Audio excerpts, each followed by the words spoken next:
Pada zaman dahulu, di sebuah kerajaan yang terletak di tengah hutan yang rimbun, hiduplah seorang raja dan ratu yang bijaksana dan dicintai oleh rakyatnya.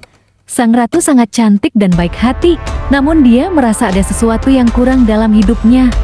Dia menginginkan seorang anak perempuan yang cantik seperti salju, dengan bibir merah seperti mawar dan rambutnya yang hitam.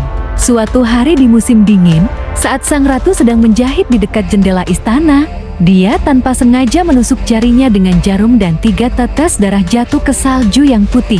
Melihat kontras warna darah yang merah di atas salju putih itu, sang ratu berpikir, "Aku ingin memiliki seorang anak perempuan yang kulitnya seputih salju, bibirnya semarah darah, dan rambutnya sehitam arang." Tak lama setelah itu, doa sang ratu terkabul. Dia melahirkan seorang putri yang sangat cantik, persis seperti yang diinginkannya.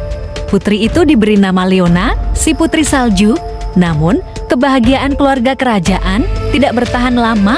Sang ratu meninggal dunia setelah melahirkan putri salju. Raja yang berduka kemudian menikah lagi dengan seorang wanita yang cantik tetapi sangat sombong dan kejam. Sang ratu baru ini memiliki cermin ajaib yang selalu berkata jujur. Setiap hari, dia akan berdiri di depan cermin itu dan bertanya, "Hai cermin ajaib, siapakah yang paling cantik di negeri ini?" Dan cermin itu selalu menjawab, "Engkaulah yang paling cantik, ratuku." Tahun demi tahun berlalu, dan putri salju tumbuh menjadi seorang gadis yang sangat cantik dan baik hati. Suatu hari, ketika ratu bertanya kepada cerminnya, dia mendapat jawaban yang berbeda.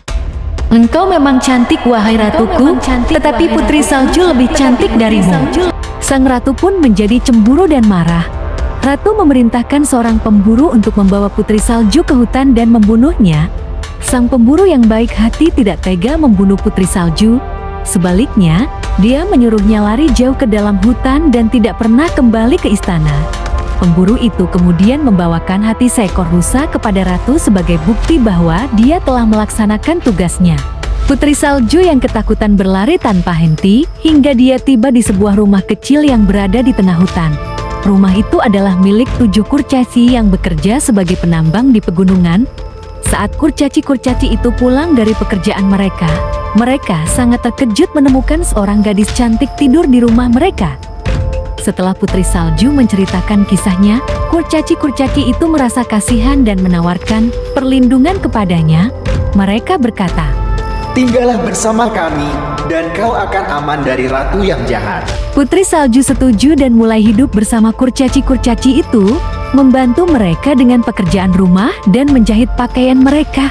Sementara itu, di istana, ratu yang jahat kembali bertanya kepada cerminnya, "Hai cermin ajaib, siapakah yang paling cantik di negeri ini?" Dan cermin itu menjawab, "Engkaulah yang paling cantik, ratuku, tetapi jauh di dalam hutan, di rumah 7 kurcaci, putri salju masih hidup, dan dia lebih cantik darimu." Ratu menjadi sangat marah. Dia menyamar sebagai seorang wanita tua penjual apel dan pergi ke hutan untuk mencari putri salju. Ketika dia tiba di rumah kurcaci, dia menawarkan sebuah apel merah yang sangat menggoda kepada putri salju. Tanpa curiga, putri salju memakan apel tersebut. Segera setelah dia memakannya, dia jatuh pingsan karena apel itu telah diracuni oleh ratu. "Ih, dasar ratu jahat!" Ketika kurcaci-kurcaci pulang, mereka menemukan putri salju tergeletak di lantai tanpa tanda-tanda kehidupan. Mereka sangat sedih dan memutuskan untuk membuat peti kaca yang indah agar mereka bisa selalu melihatnya. Mereka meletakkan peti itu di atas bukit dan setiap hari mereka bergantian menjaganya. Seiring waktu berlalu, seorang pangeran dari kerajaan lain yang sedang berkelana di hutan melihat peti kaca itu.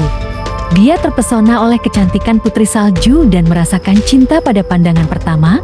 Pangeran meminta izin kepada kurcaci untuk membawa peti itu ke istananya. Para kurcaci setuju, meskipun dengan hati yang berat. Saat para pengawal pangeran mengangkat peti itu, salah satu dari mereka tersandung, dan goncangan tersebut membuat sepotong apel yang tersangkut di tenggorokan putri salju terlepas. Putri salju pun terbangun dari tidurnya yang panjang. Semua orang yang melihatnya sangat terkejut dan bahagia. Pangeran yang tampan berlutut di depan putri salju dan berkata, "Maukah kau menikah denganku dan menjadi ratuku?" Putri Salju yang sangat berterima kasih dan juga terpesona oleh kebaikan hati pangeran setuju dengan senang hati. Mereka kembali ke kerajaan pangeran dan menikah dalam sebuah perayaan yang megah. Sementara itu, Ratu Jahat yang tidak menyadari bahwa Putri Salju telah hidup kembali bertanya lagi kepada cerminnya. "Hai cermin ajaib, siapakah yang paling cantik di negeri ini?" Dan cermin itu menjawab, "Engkaulah yang paling cantik ratuku, tetapi pengantin baru yang lebih cantik dari semuanya, dia adalah Putri Salju." Ratu Jahat sangat marah mendengar jawaban itu dan berlari ke istana pangeran untuk mencari tahu. Namun, ketika dia tiba di sana dan melihat kebahagiaan Putri Salju, dia diserang oleh rasa malu dan ketakutan. Pada akhirnya, Ratu Jahat dihukum atas perbuatannya dan tidak pernah lagi mengganggu Putri Salju dan pangeran. Putri Salju dan pangeran hidup bahagia selamanya, memerintah kerajaan dengan bijaksana dan dicintai oleh rakyat mereka. Sementara kurcaci-kurcaci yang baik hati sering mengunjungi mereka di istana, menikmati persahabatan yang erat dengan Putri Salju yang selalu mereka anggap sebagai bagian dari keluarga mereka. Dan begitulah cerita tentang Putri Salju, sebuah kisah tentang kecantikan, kebaikan hati, dan kemenangan cinta sejati atas kejahatan. Di dalam hutan yang penuh misteri, tinggal seorang putri yang baik hati. Kulitnya putih seputih salju, rambutnya hitam seperti arang, bibirnya merah semerah darah. Liona namanya si Putri Salju. Oh Liona, si Putri Salju. Oh Liona, si Putri Salju. Kecantikanmu memikat hati pangeran. Di dunia yang penuh hangat, kau sinari istana kerajaan. Dengan kelembutan hatimu yang suci, kau bersama 7 kurcaci melawan si ratu yang iri hati. Tanyakan saja pada cermin ajaib, tak pernah lelah, tak pernah gentar. Cahaya cintamu tak pernah pudar. Di setiap langkahmu ada harapan baru, di setiap senyum ada cinta yang tulus. Liona, kau inspirasi kami semua dengan kasihmu yang tak pernah hilang. Bersama pangeran memimpin kerajaan, sebuah kisah tentang kecantikan, kebaikan hati, dan kemenangan cinta sejati di atas kejahatan. Oh Liona, si Putri Salju. Kecantikanmu memikat hati pangeran. Di dunia yang penuh hangat, kau sinari istana kerajaan.